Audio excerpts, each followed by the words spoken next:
You've told you about who can buy a property in Kenya and the requirements. If you not watched that video, please pause, go back and watch the previous video. In this one, we're going to talk about the steps of buying a property in Kenya. Okay, Collins, you ready? You I'm tell ready. them about it. I'm ready. Welcome again to KITO's podcast. My name is Eric Gitonga. Again, today I'm here with Collins Baliach. Collins Baliach is an associate at KITO Realtors, and I really enjoy working with Collins. And yeah, so if there's one place where people get lost is in the steps, because buying property is not something people will do severally in their lifetime. Majority of us will probably experience this once in their lifetime. Majority of the population of this country or in the world. So it's a privilege if you are able to buy a property. Yeah. You may not buy more than one in your lifetime.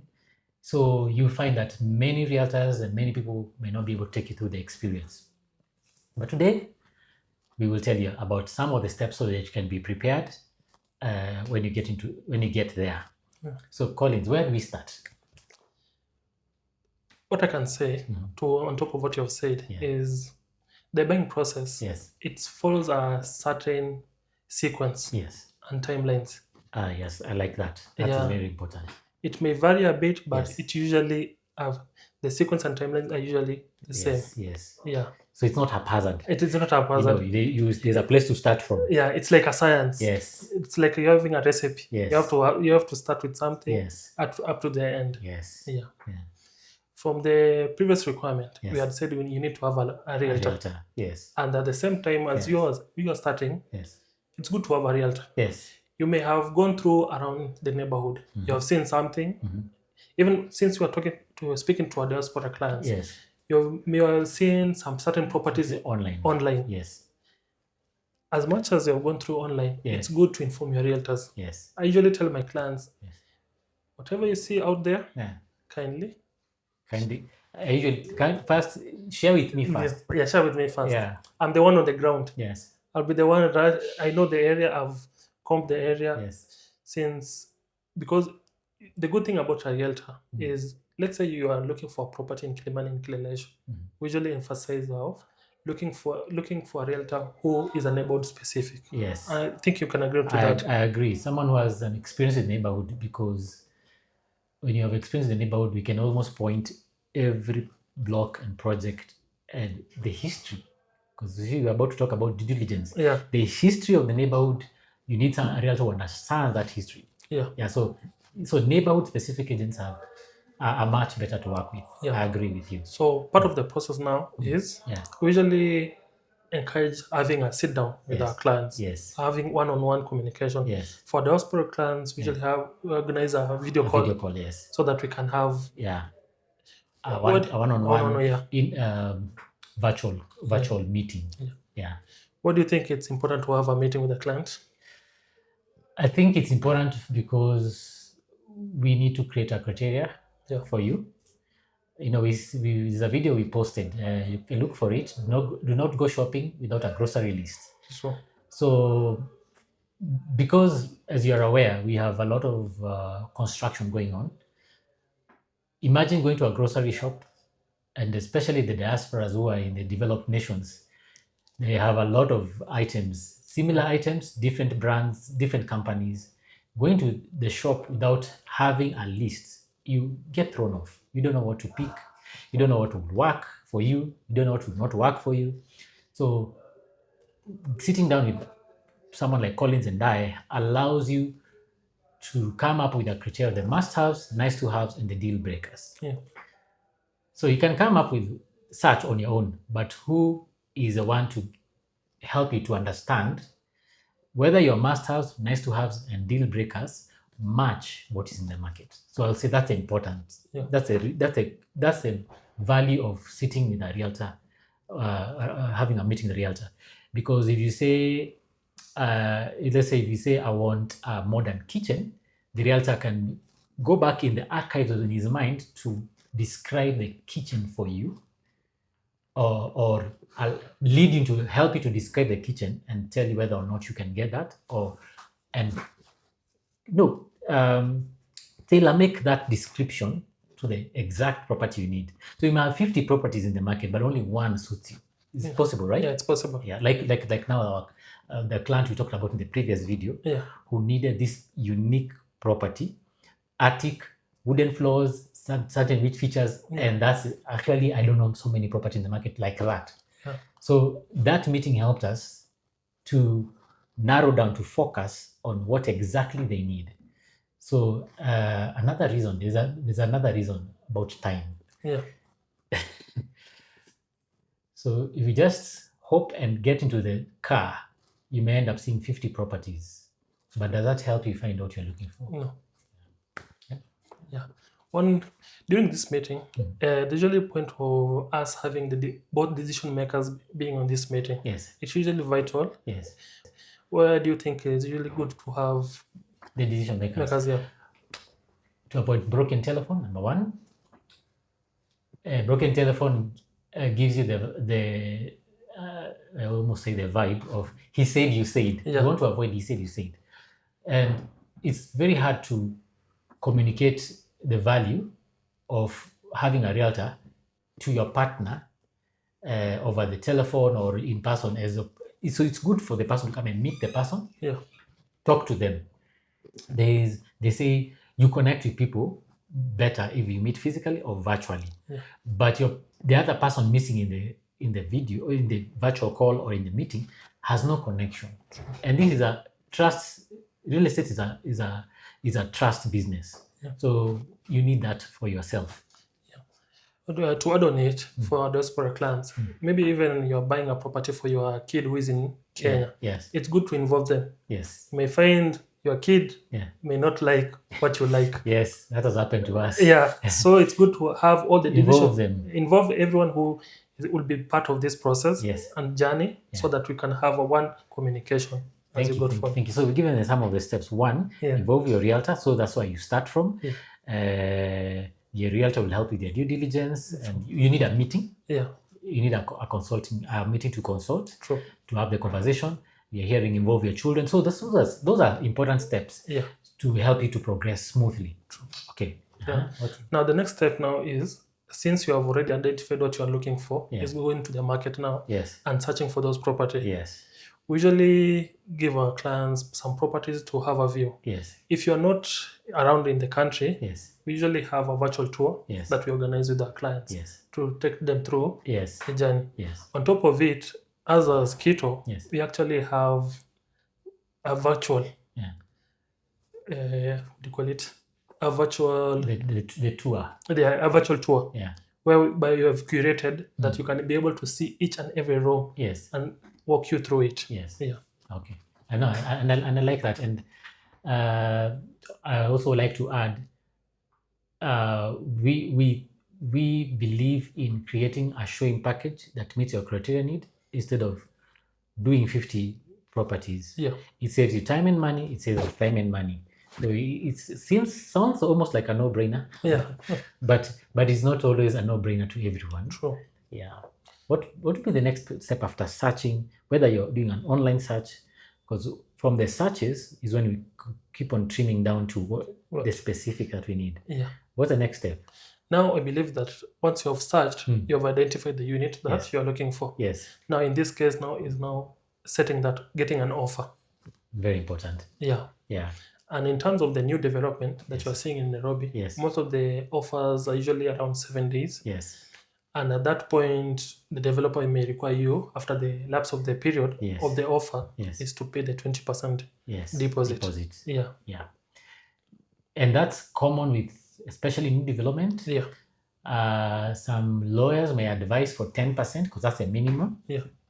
But new developments, to get below 20% is not easy. Yeah. So it's good to let our viewers know that the norm is a 20% deposit, and then going upwards, meaning you start from 20% for new development. You can do 30%, you can do 40%, you can do even 50%. It's up to the discount you want to get, right? Yeah. So the deposit and the offer lasts So you said it's the last 7 days. 7 days, or you can negotiate. Okay. At this point, what I can add is good to now at this stage involve your lawyer to be at present during at this stage of offer. Okay. Yeah. So bring in the lawyer Yeah. so that they can ask request for the sale agreement. Yeah. Go through the terms stated in the offer, Yeah. and then now they can go back and forth and just making sure the sale agreement addresses your needs, Yeah. right? On top of it, since we're talking about the new development, Yes. At this stage of the offer stage, Yes. you can request some of the documents from the developer, Yes. such as the mother title, Yeah. such as the permits Yes. from the Nairobi County, the NEMA, Yes. such documents, Yes. so that you know what you're investing of. It's on the legal side. If it's been approved. It's if approved. I agree, because the developer needs quite something approvals Yeah. for needed certain approvals for them to develop. So those are some of the documents that accompany this process of doing a due diligence. Yes. Yeah. So that could be a good stage for either your agent or your lawyer to ask for these documents to accompany the whole due diligence process, right? True. So we have gone from identifying your realtor, sitting down to do a consultation, Showing. doing creating a showing package for you once you commission them to go out. From showing package, putting down an offer, and from the offer, introducing the lawyer. Yeah. And after that, what's next? Now I believe once you've introduced the lawyer, Yes. you've gone through the other documents. Yes. I think now is if it's a ongoing development, Yes. is structuring your payments Yes. based on your comfort zone Yes. and the period of the Yes. construction. Yes. If in terms of an already completed project, Yes. from experience, it will be around 60 days Yeah. thereabout Yes. to 90 maybe days. 90 days. Yes. What I can add is at this point, it's good to be aware of the closing cost. The next step now is Yes, I like that. getting to know the closing cost. Yes. Yeah. What's the percentage? What do they range? Where does it range? Roughly, the closing cost usually ranges about 6 to 7% of the value of the property. Okay. Yeah. So what do these costs involve? Maybe some people don't know what closing costs are. Yeah. Yeah. Just mention some of them. So some of this closing cost entails there's the lawyer's fees for the developer. Yeah. Most of in Kenya, apart from your lawyer, they usually are the developer's lawyer. Yes. That the developer usually transfer the payments to you. Yeah. The client. The legal cost to you, Yeah. to the client. Huh? Then at the same time, there is the service charge. Okay. In the new development, they usually require 6 months Service upfront of the service charge or a sinking fund which will come on later. Yes. Yeah. Oh, okay. And there's the obvious one, stamp duty. Stamp duty. Yes. Now the stamp duty is around 4% of the value of the property. Yes. Yeah. They are a number. Yeah, so they're number. Just mention a few. Yeah. Their number, and they vary depending on the type of property you're buying. Yeah. Okay. Some about the closing cost. Some may come early. Some may come at the end of the construction. Yes. Some which come early are the lawyer's fees. Yes. That come early. Yes. But things like stamp duty comes once the construction has ended. Yeah. Yeah. Okay. And would you say the process ends there? No. No. And not to say that I'm jumping ahead myself, because one of the things I see some realtors do is once they've handed the buyer to the developer, off they're gone. Yeah. But for us, we want to let you know that we continue with you all through inspection. Yeah. Because once the project is completed, we want to help you with inspection, because sometimes in development there are things which may have a few issues, maybe some things that are loose, or could be an issue with some defect somewhere. So we help our clients walk the journey from having paid completely to inspection. Right? Yeah. What I can add, what I've been doing through with my clients in diaspora is I usually update them. Yes. Regular updates. Yes. You see, once I've shown you, let's say the show house, yes. you've liked the show house. Yeah. My work as a realtor is to make sure that the unit you're getting matches the show house that you saw. Yes. So at every stage, let's say after a month, usually go there, take some few photos, share with you, and tell you see the progress. Yes. Once it's almost complete, show you. Yes. And in case of anything that you may, the beauty of development is you can customize it. True. Yeah. Maybe you don't like some boards the way Yeah. they were in the shows. Yes. You may decide to do away with it, Yeah. or you may decide to add it. That's You the may see beauty. the boards and the panels and all Yeah. those features, fancy features that Yeah. come in the apartments nowadays. Yeah. Okay. Okay. So we believe in taking our clients through the journey. Yes. Now, once the process is almost complete, since you're not around, Yeah. we help them in doing some inspections Yes. to make sure that the build quality is good. Yeah. Yeah. And that's important. And just to add one more thing is, if you're looking maybe to just rent it out, we also work with you in that journey of finding your tenant. So we want to believe that once we have connected with you and we've agreed on expectations, that we want to be your realtor for a lifetime, right? True. So it doesn't end there. We want to be a realtor for your lifetime, a realtor for your whole community. So we are careful about and we guard those relationships with all we have. True. Yeah. Yeah. So thank you for that. On top of helping our clients getting a rental back, Yes. there's some of our clients who intend of furnishing the units. Yes. Some, let's say, they'll be coming to they've been in Kenya Yeah. not frequently. Yes. So they want to furnish it and so that whenever they're abroad, they can let it out as a short stay Yeah. unit. We actually help our clients through the process Yes. of helping them furnish the unit. Yes. And others, we also help them in managing their units. Yeah. So it's a one-stop shop. Yes. And we believe in creating a relationship beyond the buying process.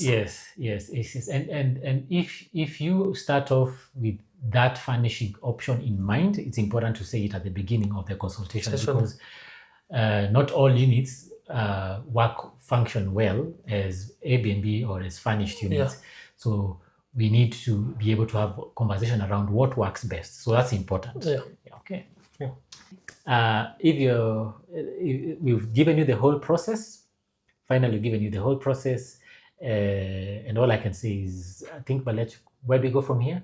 From here, if you're looking for a realtor in the areas of Kilimani, Kileleshwa, Westlands, we are able to help you and take you through the journey. Yes. As we have told you, we don't see you only as a buyer. Yes. We believe in building a relationship that goes forward. Yeah. So, Karibu, and we'll be able to help you in each and every step. Thank you, and asante.